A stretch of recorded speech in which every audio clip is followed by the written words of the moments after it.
ദിവ്യ യോദ്ധാക്കൾ ഏറ്റുമുട്ടിയ കുരുക്ഷേത്ര യുദ്ധത്തിൽ ഒരു പേര് ഐതിഹാസികമായി തുടരുന്നു, പക്ഷേ പലപ്പോഴും അവഗണിക്കപ്പെടുന്നു. ഘടോത്കചൻ എന്ന അർദ്ധരാക്ഷസ യോദ്ധാവ്. ശക്തനായ ഭീമനും അസുര രാജകുമാരിയായ ഹിഡിംബിക്കും ജനിച്ച ഘടോത്കചന് തന്റെ പിതാവിന്റെ ക്രൂരമായ ശക്തിയും തന്റെ രാക്ഷസ വംശത്തിന്റെ നിഗൂഢ ശക്തികളും ഉണ്ടായിരുന്നു. അദ്ദേഹം ഒരു ഉന്നത വ്യക്തിത്വമായിരുന്നു. അദ്ദേഹത്തിന്റെ ശരീരം അമാനുഷിക ശക്തിയാൽ നിറഞ്ഞിരുന്നു. അദ്ദേഹത്തിന്റെ കണ്ണുകൾ തീക്കനലുകൾ പോലെ ജ്വലിച്ചു. അദ്ദേഹത്തിന്റെ യുദ്ധവിളി ഏറ്റവും ധീരരായ കൗരവ യോദ്ധാക്കളിൽ പോലും വിറയൽ പരത്താൻ പര്യാപ്തമായിരുന്നു.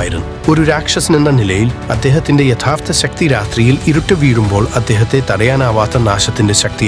കുരുക്ഷേത്ര യുദ്ധത്തിന്റെ 13-ാം രാത്രിയിൽ യുദ്ധം ഒരു ഭീകരമായ വഴിത്തിരിവിലെത്തിയപ്പോൾ കൗരവ സൈന്യത്തിലെ ഏറ്റവും വലിയ യോദ്ധാവായ വാസവി ശക്തി എന്ന തന്റെ ഏറ്റവും ശക്തമായ ആയുധം ഉപയോഗിക്കാൻ നിർബന്ധിതനായി. ഈ ആയുധം അർജുനനെ കൊല്ലാൻ ഉദ്ദേശിച്ചുള്ളതായിരുന്നു. എന്നാൽ പാണ്ഡവർക്കുള്ള ഭീഷണി മനസ്സിലാക്കിയ ഘടോത്കചൻ സ്വയം ത്യാഗം ചെയ്തു. വീണുപോയപ്പോൾ തന്റെ അവസാന നിമിഷം ഉപയോഗിച്ച് തന്റെ ഭീമാകാരമായ ശരീരം വികസിപ്പിച്ച ആയിരക്കണക്കിന് കൗരവ സൈനികരെ തകർത്തു. അദ്ദേഹം അർജുനനെ രക്ഷിക്കുക മാത്രമല്ല, കർണൻ ഇനി ഒരിക്കലും ദിവ്യായുധം ഉപയോഗിക്കാൻ കഴിയില്ലെന്ന് ഉറപ്പാക്കുകയും ചെയ്തു. യുദ്ധത്തിന്റെ വിധി എന്നേക്കുമായി മാറ്റി. ഘടോത്കചൻ വെറുമൊരു യോദ്ധാവ് മാത്രമല്ല, അദ്ദേഹം ത്യാഗത്തിന്റെയും വിശ്വസ്തതയുടെയും അനിയന്ത്രിതമായ ശക്തിയുടെയും രൂപമായിരുന്നു. ചരിത്രത്തിലെ മറഞ്ഞിരിക്കുന്ന വീരന്മാർക്ക് വിധിയുടെ ഗതി മാറ്റുന്നവർക്കോ കാലത്തിന്റെ നിഴലുകളിലേക്ക് മങ്ങിപ്പോകുന്നവർക്കോ അദ്ദേഹത്തിന്റെ കഥ ഒരു തെളിവായി തുടരുന്നു. ഘടോത്കചൻ എന്ന അർദ്ധരാക്ഷസ യോദ്ധാവ് എന്ന ഇതിഹാസം ഇപ്പോഴും കാലത്തിന്റെ കാറ്റിൽ പ്രതിധ്വനിക്കുന്നു.